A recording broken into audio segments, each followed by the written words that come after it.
Imaginez un pilote d'avion en plein orage, entouré de turbulences et avec des commandes qui ne répondent plus correctement. Eh bien, c'est exactement ce qui se passe dans le cerveau d'une personne en crise lorsque l'amygdale, cette petite région cérébrale souvent négligée, prend le contrôle et pousse le cortex préfrontal responsable de la réflexion rationnelle à l'arrière-plan. Si vous êtes en crise de couple, c'est certainement ce qui arrive à votre conjoint. Plus besoin de réfléchir, on n'est que dans l'émotion et les émotions qui font souffrir les enfants, le conjoint. Je m'appelle Bruno Marchal et depuis 1999, je vous concocte chaque semaine des vidéos et des formations, une formation par semaine que vous retrouvez en descriptif de cette vidéo dans le Afficher Plus. 230 formations disponibles pour vous aider à passer cette crise de couple. Si vous êtes en couple depuis 10, 15, 20 ans, c'est normal de traverser des crises de couple. Malheureusement, des personnes autour de vous ont divorcé, se sont séparées parce qu'ils n'ont pas su gérer cette crise de couple. Heureusement, vous êtes là depuis des années, vous allez réussir, vous allez vous former, vous allez apprendre. Vous avez le catalogue des 120 formations ou 130 formations sur le lien en Afficher Plus, mais vous avez aussi le canal Telegram où tous les jours je vous mets des vidéos courtes, des textes pour vous aider à mettre en place les formations, et vous avez aussi le canal Facebook des pirates, toujours sur le même lien, qui vous permet aussi de demander conseil à des pirates plus avancés pour mettre en place ce que vous apprenez dans les formations. Effectivement, dans les moments de stress émotionnel intense comme une crise de couple, l'amygdale réagit avec une rapidité vertigineuse, produisant ainsi une réponse émotionnelle qui est disproportionnée et qui ne laisse guère place à la raison. Cette réactivité, c'est en fait un vestige évolutif. Notre cerveau s'est développé pour réagir aux menaces immédiates, mais dans une situation de crise de couple, cette même réponse est mal adaptée, ce qui rend l'escalade émotionnelle quasi inévitable, la souffrance de votre conjoint en crise et évidemment la confiance de vous-même dans votre façon de vivre cette crise de couple. Si on prend l'exemple d'un nageur olympique comme Michael Phelps, à son apogée, lui aussi, il a révélé publiquement avoir traversé une dépression sévère, le stress chronique que vous pouvez vivre ou que votre conjoint vit, dû pour Phelps aux attentes et à la pression de la performance, a modifié la chimie de son cerveau. Le cortisol, qui est une hormone du stress, a inondé son système, déconnectant progressivement les connexions neuronales responsables de la régulation émotionnelle. C'est ce qui arrive aussi à votre conjoint qui est en pleine émotion. Vous ne pouvez pas gérer les émotions de votre conjoint par de la rationalité. Ce même phénomène se produit dans les relations de couple en crise, vous l'avez compris.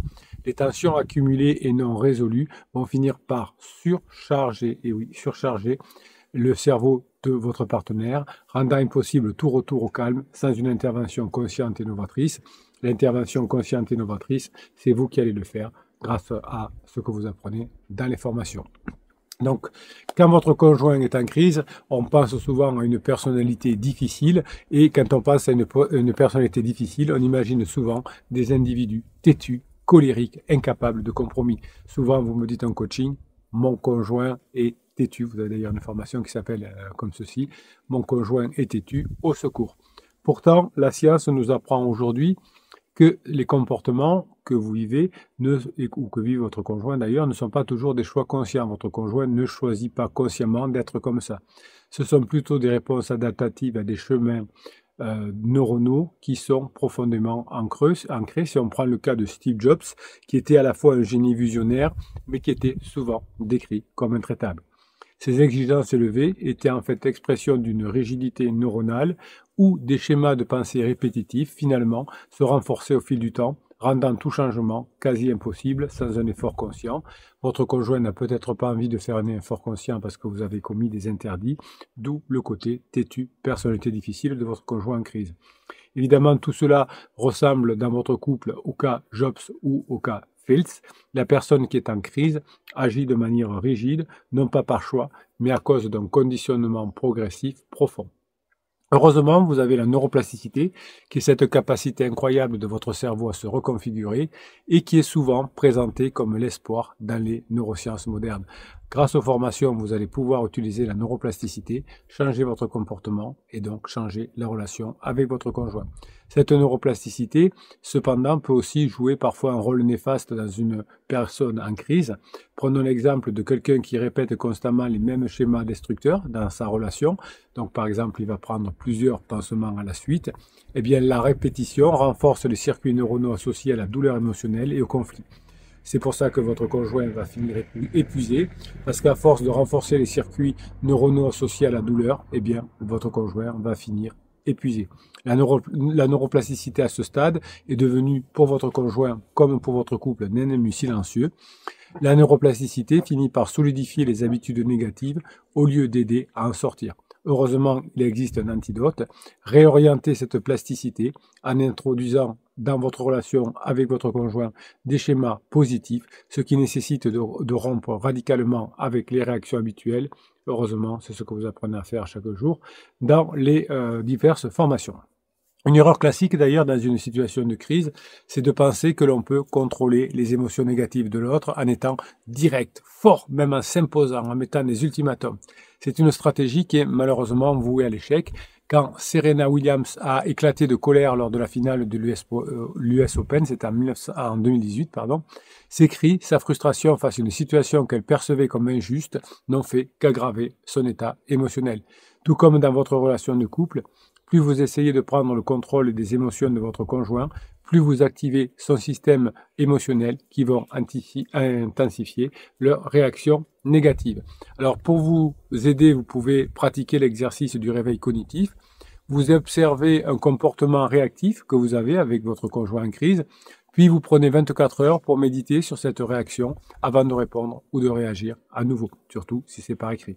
L'idée, c'est de laisser votre cortex préfrontal reprendre le dessus et réduire la réactivité de l'amygdale. C'est pour ça qu'on dit que la nuit porte conseil.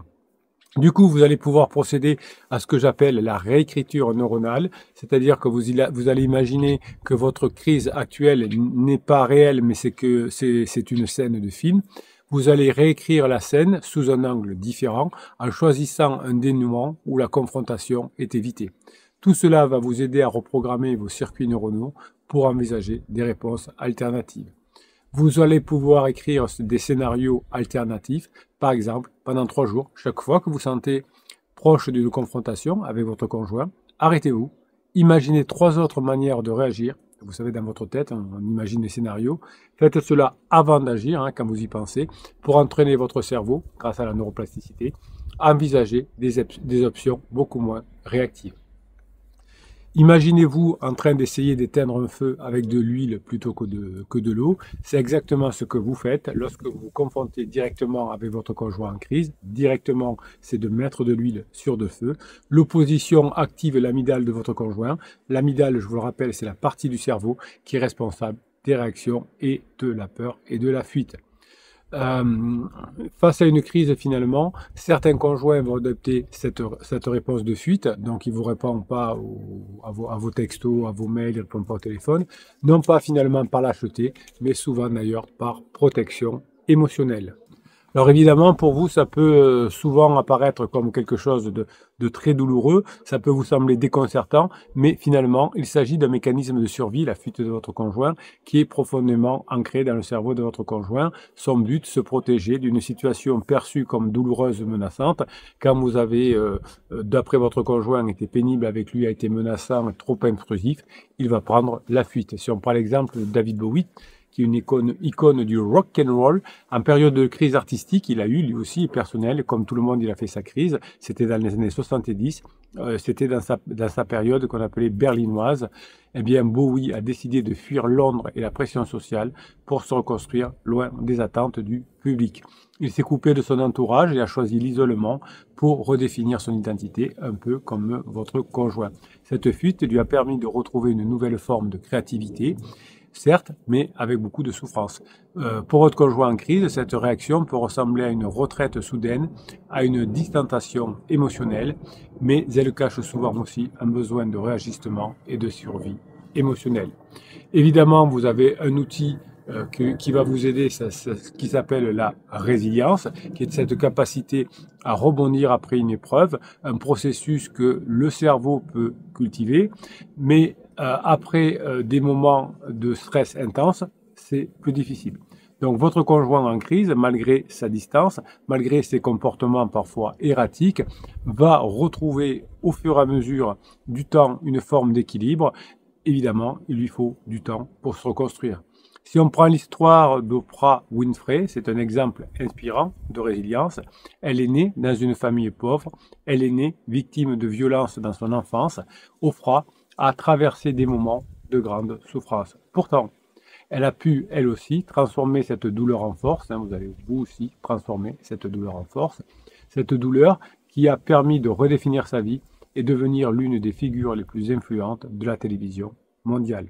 Sa capacité à rebondir montre que même après des crises profondes, il est tout à fait possible, oui, il est tout à fait possible de s'en sortir et de se reconstruire.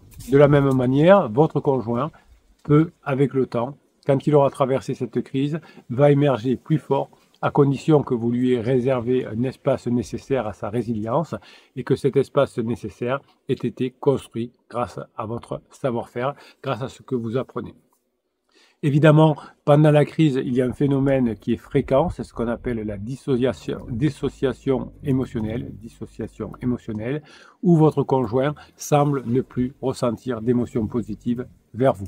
C'est une forme d'autoprotection où le cerveau se coupe de sentiments pour éviter une surcharge émotionnelle. Un client me disait en coaching, je n'arrive plus à ressentir des choses positives pour mon conjoint.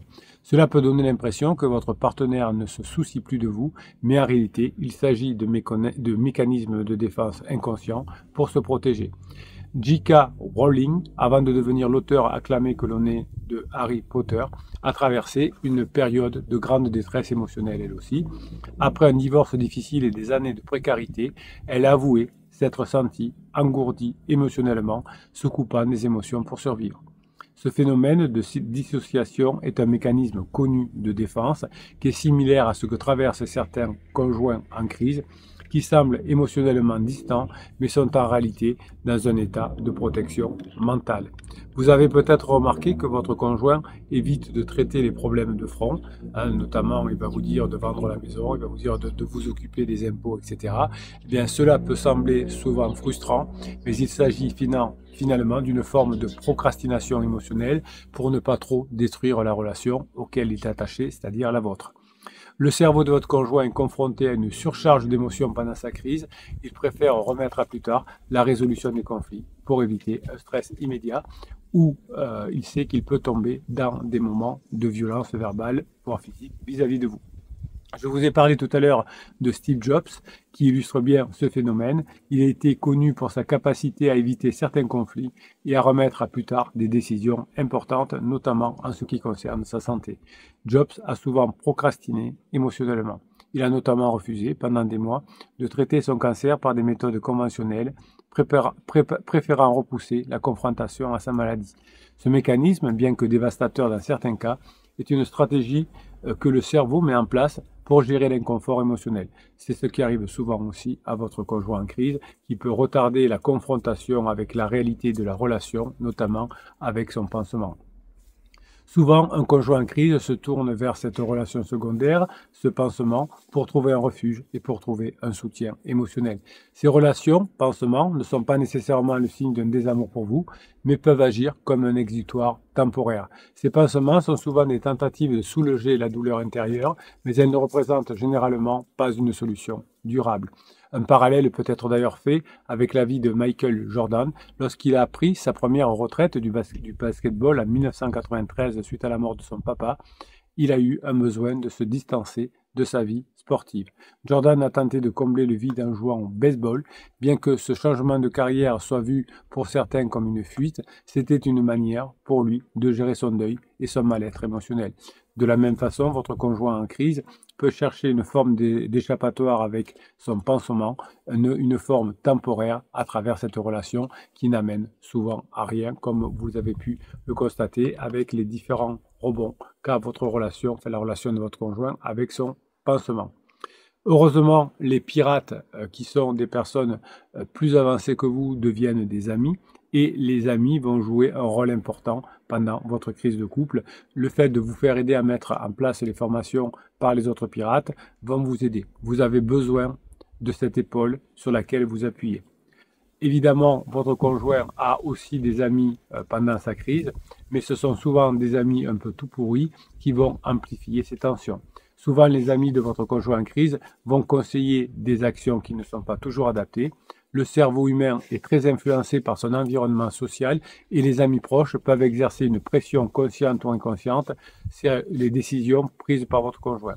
Si évidemment les conseils des amis de votre conjoint sont négatifs, ça va continuer à faire dégringoler votre conjoint vers une plus grande stade d'épuisement, vers un plus grand stade d'épuisement. Un exemple fascinant est celui de Kurt Cobain, le leader du groupe Nirvana.